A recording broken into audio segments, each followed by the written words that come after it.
This video is going to go over some tubings for feeding and for IV fluids. So there's different parts of the tubing itself. This is called the drip chamber. This is the roller clamp. You can see that if you roll the roller up, this little wheel, it opens up the tubing because it's thicker up here. And then if you roll it down, because it's, the width is less down here, it clamps it off. And then this is pretty self-explanatory.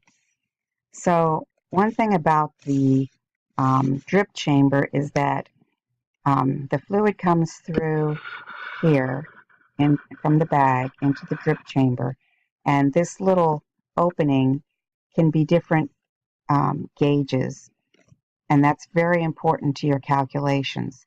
So whatever the gauge is there, that's called the drop factor. And I'll explain that. You can see here that if the little hole is bigger, it's going to produce bigger drops. And if the hole is smaller, it's going to produce smaller drops. So that the bigger drops, you have less of them per milliliter, and then the smaller drops, you have more of them per milliliter. Now for the bags that are for feeding, and you'll probably get a lot of use out of these when you go to your long-term care facility. They used to have on the bags the drip factor, but they sort of don't anymore. So I looked over the internet. This up here is what I found. It says this is what's actually on the bag. It says this set is intended for enteral feedings, approximate volume in milliliters. And then you can see here that there's little ticks on the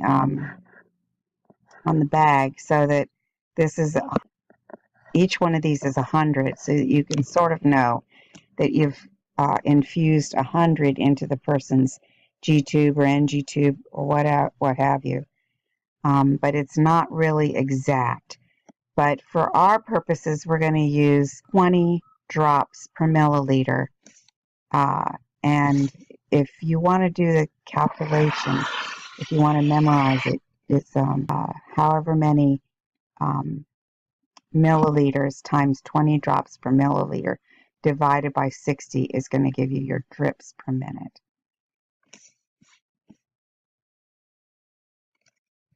And on the tubing for IVs, and remember, IVs have to be a lot more precise than a NG tube or enteral feeding.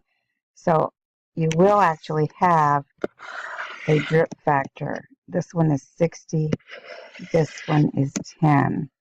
When it's 60, it has on the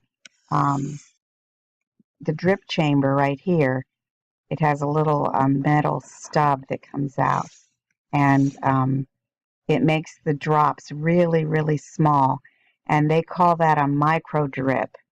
And so whenever you see 60 here, it's a micro drip set, and they use that for pediatrics. They also use it for, like, if you have a medication that has to be very, very precisely calculated, so they would use that. And then this is a different one. Other ones are 15 and 20. So let's look at some drips.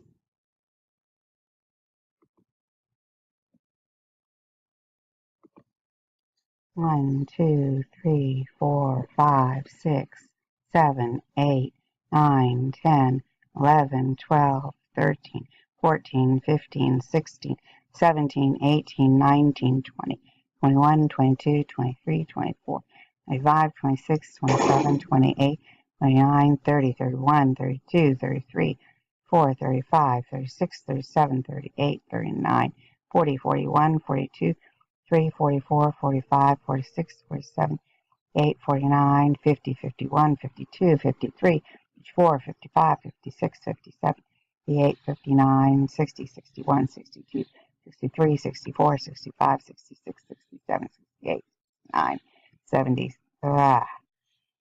So my point is Do you want to go through a whole minute of that while you're counting your drips?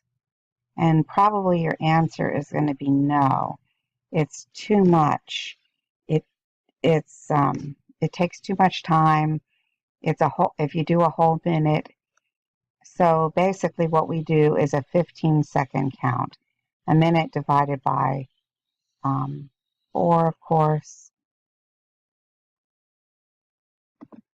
1, 2, 3, 4, 5, 6, 7, 8, 9, 10, 11, 12, 13, 14, 15, 16, 17, 18, 19, 20, 21, 22, 23, 23.